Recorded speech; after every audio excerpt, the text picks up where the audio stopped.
Players boycott. Other news about the NBA's return was revealed by Adrian Wojnarowski. According to Woj, quote, not every owner in the NBA was enthusiastic about having Black Lives Matter on the court. Shannon, what do you think of this? Are you surprised? Absolutely not. I mean, I don't think anybody's surprised. Skip, with any protest, no matter how well intended, you're going to have some pushback. That's just the way it is. I mean,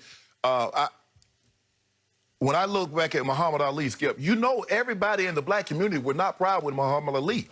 Because they said, hold on, wait a minute, bro. Oh, just because you can box, I had to go over there. They drafted me. What makes you better than me? Definitely. I lived through those times. Yes. And he was not looked upon fondly for taking that stance by many in the black community. Yes. When Rosa Parks, Miss Parks did what she did, a lot of people weren't happy like Rosa. Now, all this time, you've been going to the back. All this time, now you want to start something. Just get up and give your seat up. Less than Ali. Right, but I'm saying. I got it. So, Skip, with any protest, you're going to find, Skip, if we were to go out here right now, there's probably 200 people on the lot. And poll them. Is that? Okay, maybe 100, maybe 50. Yeah. maybe a couple hundred now, but it's probably only like 25 when you and I get here. There are going to be some people that are like, yeah, I'm for the protest, I'm for Black Lives Matter, and some not. So did I actually think that all 30 billionaire owners are going to say, yeah, man, that's a good idea, yeah, of course not. Because you have to understand, with the exception of Michael Jordan, and I think the owner of the Sacramento Kings, everybody else is, Skip, is wealthy white men. Yeah. I think the two, Sacramento and Michael Jordan, obviously African-American, are the two minorities. That's what I can think of off the top of my head. Yep. So, and a lot of times, Skip, they have, they have their thoughts. And if this Black Lives, Skip, is that going to cost us money? Because I'm in the business to make money, Skip. Anytime you open up a business, especially if it's a business for profit. Now, I get nonprofits, that's one thing. But you all operate a basketball team or a football team. Skip, you try to do what? You try to make money, right? Yep. If this going to make me money, is it going to cost me money? Because if it's going to cost me money, I don't want to see it. And so I'm sure that's where the pushback came from. And so for me, am I surprised that all 30 owners were not on board? Absolutely not. Just like I can assure you, there are some of the 32 NFL owners, Skip, like, you know what? If the guys want to peacefully if they want to peacefully take a knee during the playing of the national anthem, so be it. But then you probably got 5, 6, maybe 10 that's like Jerry Jones. Hell no. But they won't be as vocal as Jerry is about it. So, Skip, I am not surprised that all owners were not on board with the Black Lives Matter being on the court or whatever the slogans they have on the jersey. No, this does not surprise me. I must tell you, it did surprise me a little because I hadn't looked hard at it before.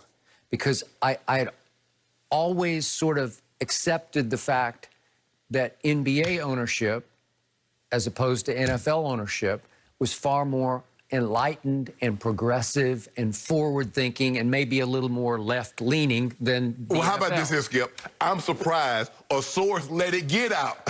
Because now you're going to have the players looking like, I wonder who the hell that owner or owners are that didn't want Black Lives Matter. All right, so I did a little bit of digging, not that I did anything special, but just a little internet digging on what do we know about some owners in the NBA? Right.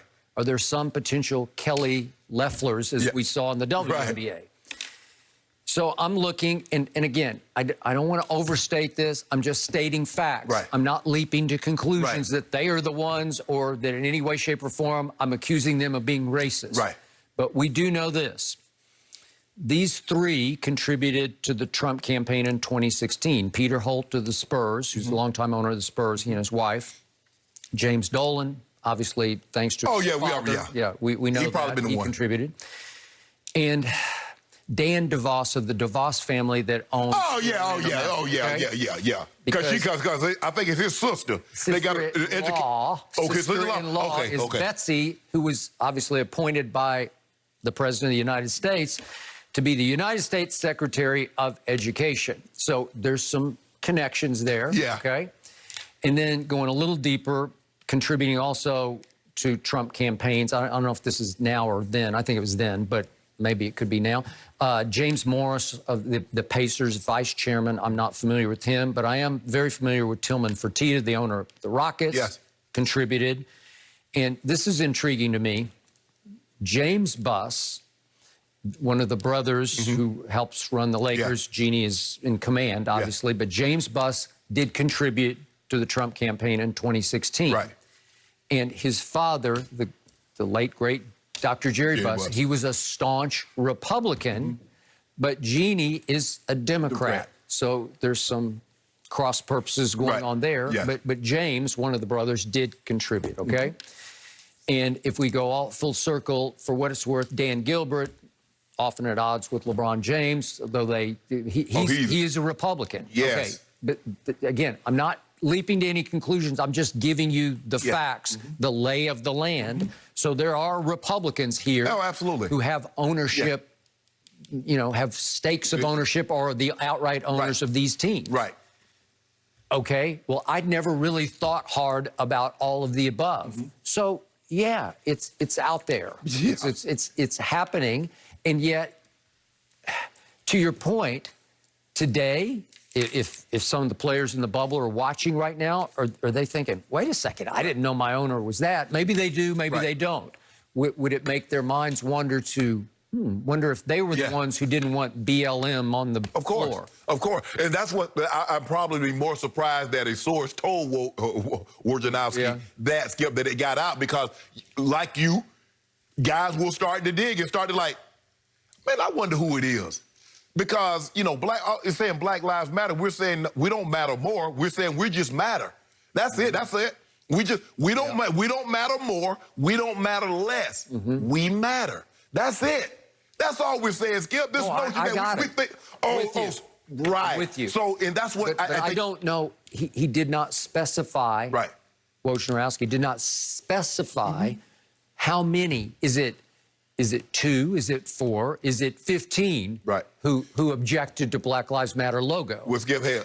The NBA players, it can be just one, and they're gonna be ticked off because they're like, well, hold on, bro. Do you see what's going on out here? And so that's your thinking, huh?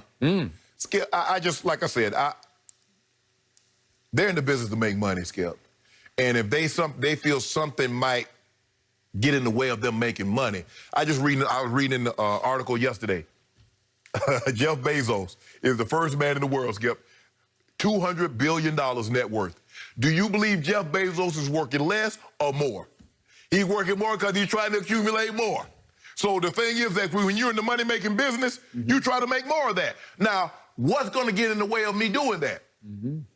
The owner's like, well, hold on, man. We're gonna turn some of these, you know, white kids buy sneakers like NBA basketball too. It's just not the you know, the African American community, minorities. So they're trying to do, okay, what can we do that can show our support and not get criticized or catch flack or tune someone out? Okay. And it's like, man, if they cut on that, all you see is Black Lives Matter court, and you see Black Lives on the back of jerseys, and you see, you know, say her name, it's like, and they don't want it. I'm sorry, Skip, that's just the way it is. So yesterday, President Trump did an interview ahead of his speech that he gave last night, and he took another shot at the NBA by saying that I think people are tired of the NBA, took another shot at the ratings, which is inaccurate because the ratings have been sensational in the bubble. Yes. And he also concluded that now the NBA has become nothing but a quote-unquote political organization. And I thought, you got some heavyweight contributors here who are owners of NBA teams. Are you biting the hands that might feed you? But here's the thing, though, Skip. He's turned everything into a political organization. The CDC is not a political organization. No, I mean, it's just ironic you would accuse them of being. Exactly, but he's turned. But Skip, you remember I told you in 2016, I said what he's done is that he's forced you to choose a side. There is no more, Skip. I ain't even into politics. I don't even look at it like that. You can't say that. You can't. He's forced everybody, and that's why you have camps now. You're here or you're there. There's no more middle ground. That's just the way it is. So everything has become institutions that used to be non-political. You had to be, Skip, because you worked for the American people. If somehow all of a sudden political. Okay. My final observation about all this is loved all the boycotts, starting with the Bucks, but we have had no basketball the last few nights, and the NBA did leave last night's stage wide open for the acceptance speech of our president, right? Yep. So he got the stage to himself. Right. So that's a downside to the boycotts. Skip, do you want to be the owner that says, I don't agree with Black Lives Matter? You want to be? Yeah. Well, I know one who did for political purposes in the WNBA. Yes. But I can't imagine an NBA owner. In NBA. Yeah, the NBA. And say Black Lives. Exactly. But you remember Donald one of them Sterling had political aspirations to rise up in the Republican Party to the Senate or wherever. Yeah, I don't. But that would be the only way. You'd be taking a severe pay cut. Well, I'd say, yeah. All right, guys, I'm going to shift from the NBA to the NFL. Let's talk about some good stuff. NFL VP of Football Operations, Troy Vincent, had really an emotional message about unifying for social justice, and we will